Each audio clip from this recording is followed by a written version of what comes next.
Bien, hoy estamos conversando con Enrique Ochoa Antich, analista político, también columnista de distintos medios de comunicación. Dejábamos una idea en el aire y tenía que ver con que la diversidad de candidaturas en un escenario normal habla de una democracia fortalecida, donde la responsabilidad recae sobre el ciudadano en decidir por la mejor opción.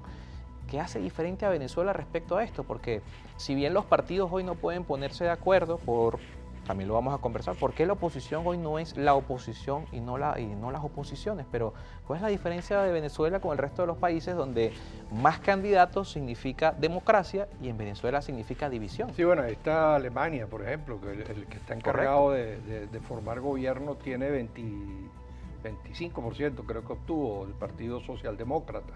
Y los dos partidos, tercero y cuarto, que son los verdes y los liberales, tienen 11% cada uno, creo, algo parecido, 11 y 10%, o 15 y 11%, y son fuerzas fundamentales, porque son además regímenes parlamentarios, donde después hay que articular una mayoría en el Parlamento.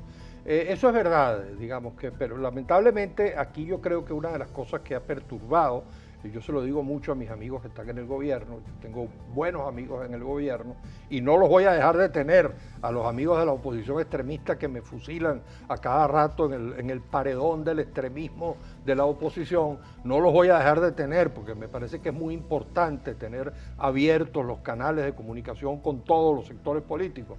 Y yo siempre les digo que esa obsesión que ellos tienen de querer perpetuarse en el gobierno, esa cosa de, como decía Hitler, el Reich de los 1000 años. Bueno, a veces uno escucha a Diosdado, que a veces me parece más fascista que comunista, y él dice, bueno, aquí vamos a estar, tú sabes, 100 años, 200 años, 300 años, no volverán más nunca, etcétera, la oposición. Bueno, esa idea de perpetuación en el poder ha hecho, lógicamente, que el resto de los factores se sientan vulnerados, porque desde el poder se utilizan los recursos públicos, se utilizan las instituciones con ese propósito de perpetuarse en el poder. Yo siempre le digo a mis amigos del gobierno, comprendan que dejar el gobierno no es una tragedia. Eso ocurrió, por ejemplo, con el peronismo, ocurrió con Lula. Lula va a regresar, está a punto de ganar otra vez las elecciones. Y bueno, estuvieron un tiempo en la oposición a una fuerza política como el chavismo, que ha estado 20 y tantos años en el gobierno, le sale aquello que le decía Cabrujas a Deya Copey, irse un ratico a las duchas, irse para la oposición, irse a reunirse con el pueblo, reconstituir su fuerza. Creo que le haría mucho bien al chavismo para volver a ser la fuerza popular y grande que fue. Ahorita son una fuerza que ganó Maduro con 30% y el PSV ganó con 26%, o sea, es una fuerza minoritaria.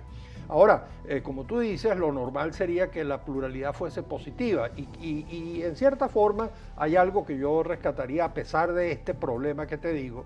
Yo creo que buena parte del problema es este y creo que el gobierno tiene que ayudar a que la oposición sienta que en el gobierno no se ve como una tragedia y a pactar una transición. O sea, si tú dejas el gobierno, te mantienes en el poder, en el Tribunal Supremo, en la Fiscalía. Algo como lo que pasó en Chile. Como lo que pasó en Chile y como lo que pasó en Sudáfrica. El vicepresidente era blanco, era de los grupos racistas con Mandela. Y lo que ocurrió en Polonia, Walesa y Solidaridad cogobernaron con un presidente comunista y con los comunistas 2 años.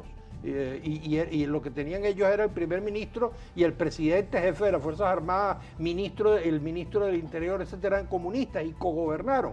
Yo incluso aquí planteo la idea de un gobierno de unidad nacional, incluso con Maduro en la presidencia. Pero para terminarte la idea que quería decirte, lo que yo a veces digo que de pronto puede ser que ocurra, es que como el sentimiento opositor es tan grande, porque eso sí lo retratan todas las encuestas, que este es un gobierno muy rechazado por la inmensa mayoría de los venezolanos. Pero ahora también es una oposición muy rechazada, según las encuestas. Los partidos de oposición son rechazados, pero hay un sentimiento de las figuras de algunos partidos. Claro, muy rechazados, tienes toda la razón. Pero al final, como la idea es cambiar el gobierno, si llegáramos al 2024 con un solo candidato de la oposición, te aseguro que muchísimos opositores, aunque no les guste ese candidato, votarían por él para cambiar el gobierno. Ahora, lo que a veces yo siento es que de pronto en ese sector tan grande de oposición pudiera empezar a ocurrir, vamos a ver qué pasa en estas elecciones, que haya espacio para que hayan 2 oposiciones, una oposición más radical, una oposición más democrática. Yo aspiraría, por cierto, siempre lo digo, que más allá de gobierno y oposición, por ahí digo a veces en Twitter, ni gobierno ni oposición, sino todo lo contrario, parafraseando a a Carlos Andrés Pérez, que una vez dijo ni lo uno ni lo otro, sino todo lo contrario. Bueno, yo digo, ni gobierno ni oposición, sino todo lo contrario. Yo quisiera que apareciera en el país una tercera fuerza, podría aparecer en el país una tercera fuerza. Todas las encuestas están diciendo que en el medio, entre el gobierno y la oposición, está la mayoría que está cansada de la camorra permanente entre los dos extremos, que es en buena medida la culpable de que hayamos convertido el país en lo que es hoy, ¿no?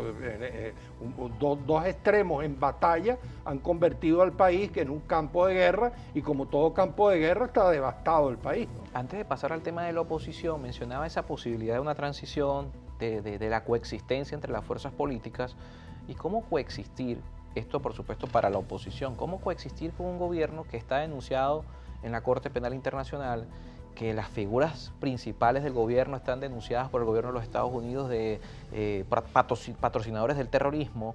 O sea, ¿cómo? Porque a diferencia de otros casos tal vez en particular, donde pueda existir la posibilidad de conformar un gobierno que cohabite en fuerzas políticas, estos son componentes importantes que tienen que ver con la legitimidad y el reconocimiento. Sí, ahora imagínate tú cómo fue denunciado el régimen del apartheid en Sudáfrica, cómo fueron denunciados los blancos racistas sudafricanos. Yo siempre le digo a los amigos míos, que también entonces también los tengo en el extremismo de la oposición, yo les digo, bueno, que ustedes, los blancos en Sudáfrica, masacraron en una tarde en Soweto 566 niños, que eran unos muchachitos que habían salido a protestar de primaria y de bachillerato. Y los blancos racistas masacraron a 566 muchachitos. Y Mandela se sentó a negociar y llegó a unos acuerdos con esos señores, o con quienes, fue con ellos, porque ellos eran los que estaban en el gobierno cuando ocurrió esa masacre. Bueno, régimen más totalitario, más comunista, ese sí, porque aquí acusan a Maduro de comunista, y por Dios, esto no nada que ver con el comunismo, pero era el de Jaruzelski en Polonia. Bueno, y Walesa se sentó con Jaruzelski y cogobernó con Jaruzelski. Bueno, los crímenes de Pinochet, por Dios, y los socialistas a los cuales Pinochet había derrocado y habían hecho que su líder político histórico, Allende, se tuviese que suicidar en la moneda bombardeada por la gente de Pinochet. Sin embargo, tuvo que aceptar que cuando ellos llegaron al Senado, estaba sentado en el Senado como senador vitalicio Augusto Pinochet. Pero esa transición, y ahí pasamos también al tema de una nueva oposición, un nuevo liderazgo que surja de esta polarización, esa transición la encabezó Patricio Aylwin, que no era una figura extrema, claro, era una figura, pudiéramos claro, decir, un tercero que surgió de toda esa confrontación. Claro. Y esa posibilidad hoy existe en Venezuela, una tercera fuerza política que pueda surgir. Lo vamos a hablar con nuestro invitado al regreso de la pausa. Recuerden que estamos usando la etiqueta En Contexto Político esta tarde.